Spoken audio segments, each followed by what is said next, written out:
Friends, welcome to Eduasis your education mentor.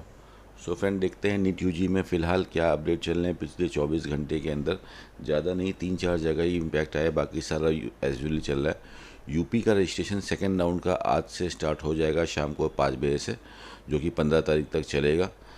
ये जो registration हो रहा है, ये सेकेंड राउंड का रजिस्ट्रेशन हो रहा है। एक जो मिथ था मार्केट के अंदर, काफ़ी लोग इस चीज़ को लेकर थोड़ा सा परेशान थे, पैनिक थे कि फर्स्ट राउंड के जो रिज़ल्ट हैं वो कैंसिल हो जाएंगे, दोबारा से काउंसलिंग होगी। तो ये जो नोटिफिकेशन है इसने बिल्कुल क्लियर कर दिया कि कोई भी रिज़ल्ट कैंसिल नहीं हुआ। जिन बच्चों को फर्स्ट राउंड में अलॉटमेंट मिले थे वो अलॉटमेंट एज इट इज़ रहने वाले हैं। तो ऑनलाइन रजिस्ट्रेशन यूपी का सेकेंड राउंड का स्टार्ट हो जाएगा। जिन बच्चों को राउंड 1 में सीटें मिल गई हैं वो अपग्रेड करना चाहते हैं, उनको दोबारा से रजिस्ट्रेशन नहीं करना है, ना ही कोई पेमेंट करना है, दोबारा से चॉइस फिलिंग करनी है। या किसी बच्चे ने फर्स्ट राउंड में फॉर्म को फिल कर रखा था, पेमेंट करके रखा था, उसको भी दोबारा से रजिस्ट्रेशन नहीं करना है, पेमेंट नहीं करना है। अगर किसी रीज़न से उसने फर्स्ट राउंड में चॉइस फिलिंग नहीं करी थी और सेकेंड राउंड में वो चॉइस फिलिंग करना चाहता है तो वो आप डायरेक्ट चॉइस फिलिंग कर सकते हैं। अगर किसी ने फर्स्ट राउंड में रजिस्ट्रेशन कर दिया था और पेमेंट नहीं किया था तो आपको सिर्फ यहाँ पे रजिस्ट्रेशन के नहीं दोबारा से करना है, अपना यूज़र आईडी पासवर्ड डाल के दोबारा से पेमेंट करके चॉइस फिलिंग कर लेते हैं। 10 से 15 तारीख तक रात को 11 बजे तक आपको ऑनलाइन रजिस्ट्रेशन करना है और उसके बाद यहाँ पे कॉशन अमाउंट 2 लाख रुपए का पेमेंट करना है और काउंसलिंग की फ़ीस 2000 रुपये की पेमेंट करना है। 15 तारीख को जब सारे बच्चे रजिस्ट्रेशन कर लेंगे तो ये DGME के पास ये डेटा पहुँच जाएगा कि कितने बच्चों ने रजिस्ट्रेशन किया, और उस डेटा के हिसाब से फिर ये 15 तारीख को मेरिट लिस्ट आपकी आ जाएगी कि सेकेंड राउंड की मेरिट लिस्ट में कितने बच्चों ने फॉर्म फिल किया और किसका रैंक नंबर क्या है। ऑनलाइन चॉइस फिलिंग आपकी 15 तारीख के बाद होगी। जब सारे रजिस्ट्रेशन हो जाएंगे तो 15 तारीख को शाम से 5 बजे से ऑनलाइन चॉइस फिलिंग होगी, जो कि 18 तारीख के शाम को 5 बजे तक चलेगी। और इसका फर्स्ट राउंड का रिजल्ट 19 सितंबर को आ जाएगा। उसके बाद 20 तारीख को बच्चे अपने अलॉटमेंट लेटर डाउनलोड करके फिर नोडल सेंटर में जाके अपनी ज्वाइनिंग करा सकते हैं। 26 तक जितने भी बच्चों का एडमिशन होगा, जो फीसेस जमा होती हैं प्राइवेट मेडिकल कॉलेज की, UPDGME के नाम पर डिमांड ड्राफ्ट जमा होगा, और जिन बच्चों को जो गवर्नमेंट कॉलेज मिलेगा वही उनका नोडल सेंटर होगा। तो यहाँ से ये चीज़ क्लियर है कि जिसको फर्स्ट राउंड फ्रेश काउंसलिंग करनी है उत्तर प्रदेश में, बस उन्हीं बच्चों को काउंसल यहाँ पे रजिस्ट्रेशन करना है। जो पहले से रजिस्ट्रेशन कर चुके हैं, सीट ले चुके हैं या सीटें नहीं मिली हैं, उनको डायरेक्ट चॉइस फिलिंग करनी है। और अपने जो बच्चे नए रजिस्ट्रेशन करेंगे, ऑनलाइन आपका डॉक्यूमेंट वेरिफिकेशन होगा, डॉक्यूमेंट आपको अपलोड करने हैं और उसके बाद आपका वेरिफिकेशन आपके मेल के ऊपर आ जाएगा कि आपके डॉक्यूमेंट वेरीफाई हो गए हैं। तो यूपी का भी सेकेंड राउंड स्टार्ट हो चुका है।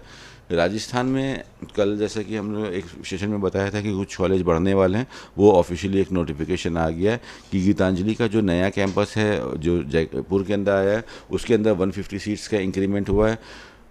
बालवीर सिंह तोमर मेडिकल कॉलेज भी जयपुर के अंदर आया है, 150 MBBS की सीटें यहाँ पे भी बढ़ी हैं और 50 सीटें Pacific PIMS medical college Udaipur के अंदर बढ़ी हैं, यानी कि 356 MBBS के अंदर ऐड हो गई हैं। और 50 सीटों के साथ व्यास डेंटल कॉलेज जोधपुर भी सेकेंड राउंड के अंदर आ रहा है। तो 350 सीट्स MBBS में और 50 सीट्स हमारी BDS के अंदर आई हैं। इसको देखते हुए एक दिन का और एक्सटेंशन दिया गया है, 11 तारीख तक फॉर्म यानी कि आपको भर सकते हैं, यानी कि कल तक आप फॉर्म फिल कर सकते हो। एक दिन का यहाँ पे एक्सटेंशन मिल गया है और बाकी कोई डेट यहाँ पे चेंजेस नहीं हुए।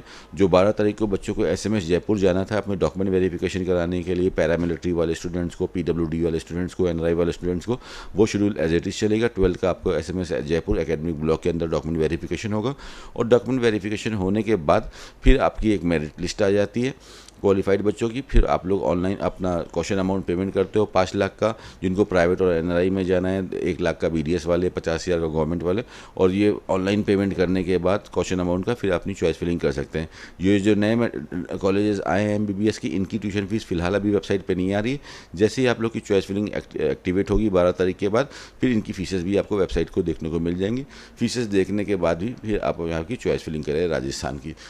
राजस्थान में सेकेंड राउंड वैसे जो नोटिफिकेशन आया था बुलेटिन में, उसमें ये लिखा था कि फर्स्ट और सेकेंड राउंड स्टेट वाले बच्चों में होगा, अदर स्टेट वाले बच्चे प्राइवेट मेडिकल कॉलेज के लिए थर्ड राउंड से अप्लाई कर सकते हैं। लेकिन जैसे लास्ट ईयर की काउंसलिंग हुई थी उसमें अदर स्टेट वाले बच्चों ने जो सेकेंड राउंड में फॉर्म फिल कर लिया था, उनके अलॉटमेंट हो गए थे, कंसिडर कर दिया गया था। तो अगर आप ट्राई करना चाहते हो तो फॉर्म फिल कर सकते हो। अदर स्टेट वाले बच्चे भी, अगर आपका फॉर्म एक्सेप्ट हो जाता है पार्ट 1 एंड 2, तो आप सेकेंड राउंड में भी कंसिडर हो जाते हो। फ्रेंड, MCC में भी अभी फिलहाल जो बच्चों ने NRI के डॉक्यूमेंट अपलोड करे थे वो लिस्ट नहीं आई है। कुछ कॉलेजेस यहाँ पे भी बढ़े हैं सेकेंड राउंड के अंदर, काफ़ी सीट इंक्रीमेंट देखने को मिली है। MP में भी आई है सीटें और बहुत जगह सीटें आई हैं। हम देख रहे हैं राजस्थान में भी CIT आई हैं। UP की भी जो काउंसलिंग हो रही है, होपफुली यहाँ पर भी सीट इंक्रीमेंट के साथ काउंसलिंग होगी। UP के पे वापस चलते हैं एक बार, यूपी में हमने ये सेकंड राउंड तो डिस्कस कर लिया, अब सेकंड राउंड में क्या हो सकता है उसकी भी पॉसिबिलिटीज़ देख लेते हैं कि यूपी में नई सीटें भी आ रही हैं। तो ESIC गवर्नमेंट कॉलेज आया है नोएडा का, उसमें जो बच्चे IP बोर्ड से एडमिशन लेंगे उनकी फ़ीस 24,000 होगी, स्टेट वालों की फ़ीस 1 लाख की होगी जैसे कि ESIC का नियम होता है। और भी अदर मेडिकल कॉलेज में जैसे सेकंड राउंड की सीट मैट्रिक्स आएगी तो हमको देखने को मिल सकता है कि कुछ सीट एडिशन में भी आती हैं। इस बार प्राइवेट मेडिकल कॉलेज में थोड़ी काउंसलिंग अलग टाइप से हो रही है। हर साल यूपी के अंदर फर्स्ट राउंड में ही 88 से 90% सीटें कंज्यूम हो जाती हैं, लेकिन इस बार उम्मीद है कि लगभग 35 से 40% सीटें आ सकती हैं, जिसको देखते हुए 270 नंबर 265 नंबर तक अलॉटमेंट देखे जा सकते हैं उत्तर प्रदेश के सेकंड राउंड के अंदर, स्पेशली प्राइवेट मेडिकल कॉलेज के अंदर। Now moving back to the MCC, तो MCC में भी टाइम एक्सटेंशन हो चुका है नए कॉलेज को देखते हुए, और अब फ़िलहाल अभी नया कोई शेड्यूल नहीं आया है MCC की ऑफिशियल वेबसाइट के ऊपर। नया शेड्यूल आते ही जो है, अभी तो एक कॉलेज बेलगावी ऐड हुआ है, हमदर्द के लिए भी बच्चे ईगरली वेट कर रहे हो सकता है हमदर्द भी मेडिकल कॉलेज आ जाए। तो MCC जैसे सेकंड राउंड निकालेगा, फिर यहाँ पे चॉइस फिलिंग होगी और फिर चॉइस लॉकिंग होकर फिर इसका रिजल्ट आ जाएगा।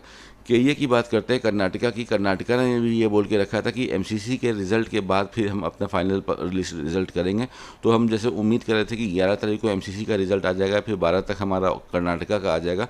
तो हो सकता है कर्नाटका का भी जो फाइनल रिज़ल्ट है उसमें भी थोड़ा सा डिले देखने को मिल जाए। अगर MCC थोड़ा डिले करती है तो ऑटोमेटिकली KEA का भी रिज़ल्ट सेकेंड राउंड का जो फाइनल लिस्ट, ऐसे तो लिस्ट आ चुकी है रिज़ल्ट की, लेकिन जो कुछ सीटें ऐड हुई हैं उसके बाद जो दोबारा चॉइस अपडेट हुई हैं उसमें जो फाइनल लिस्ट आनी है आपकी फाइनल अलॉटमेंट लिस्ट राउंड 2 की KEA कर्नाटका की, उसमें भी थोड़ा सा टाइम एक्सटेंशन जा सकता है।